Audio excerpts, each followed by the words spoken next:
Aikido. Perhaps the next instructional video on Aikido techniques in MMA. This is Irimi Nage. So. Talking about Aikido is weird. So like here on Martial Geeks, we have fun exploring all martial arts to find techniques that are useful to understand the history of this and that martial art and try to go in depth in sort of the truth behind the histories and behind all these techniques. When we look at something like Aikido, most of it, like all of us that we see, it looks like complete bullshit.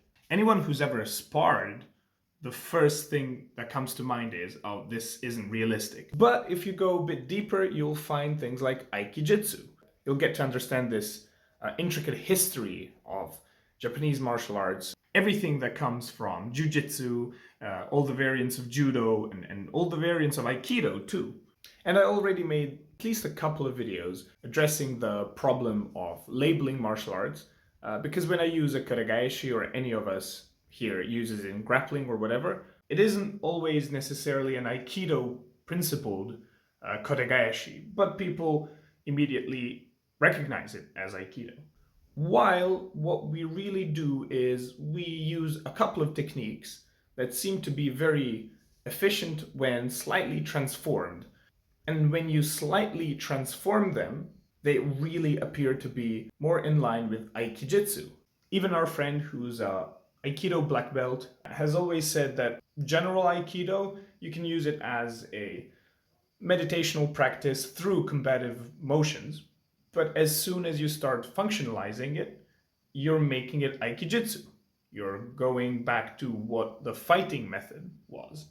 And that's where all the function is. And even then, even Aikijitsu still consists of lower percentage techniques. Things over there, like the Kotegaeshi, may be functional, but it's a lower percentage technique. But what about other, still recognizable Aikijitsu techniques that are a bit higher percentage? They will look less unique and will visually integrate into the typical mixed martial arts style stuff. But not the most obvious Aikijitsu is still Aikijitsu.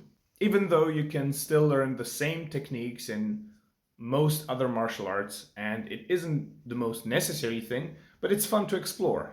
And if you do pressure test them, and if you do use them properly, they can actually help you in fights. For instance, like a couple of these here.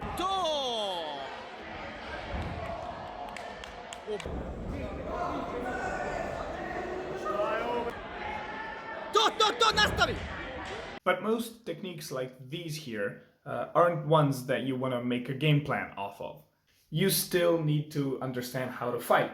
But with that being said, I don't think that the most common narrative is actually true, which is one that says when you train mixed martial arts for long enough, or like a functional combat sport, then you can spice it up with a couple of lower percentage Aiki type techniques. The problem with that is, if you have this super advanced knowledge of fighting, mixed martial arts fighting, then all the niche stuff that you add from Aikido or whatever, you're not really gonna need to use it because you're already better at everything else. But if you incorporate some of these techniques in your mixed martial arts training from almost the start, then you'll be much more efficient in using them. In my case, I'm very proficient with Kotegaeshi.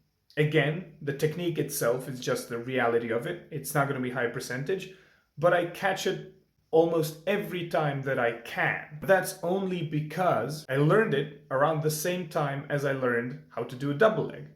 Never trained Aikido back then. I just took an interest in the very early time of my mixed martial arts journey. So yeah, these techniques are interesting. There's much more to this. I don't know where this video is really going, but you can discuss it in the comments and have fun. So one more time, be civil in the comments. We'll see if you are. That's it. Thanks for watching, guys.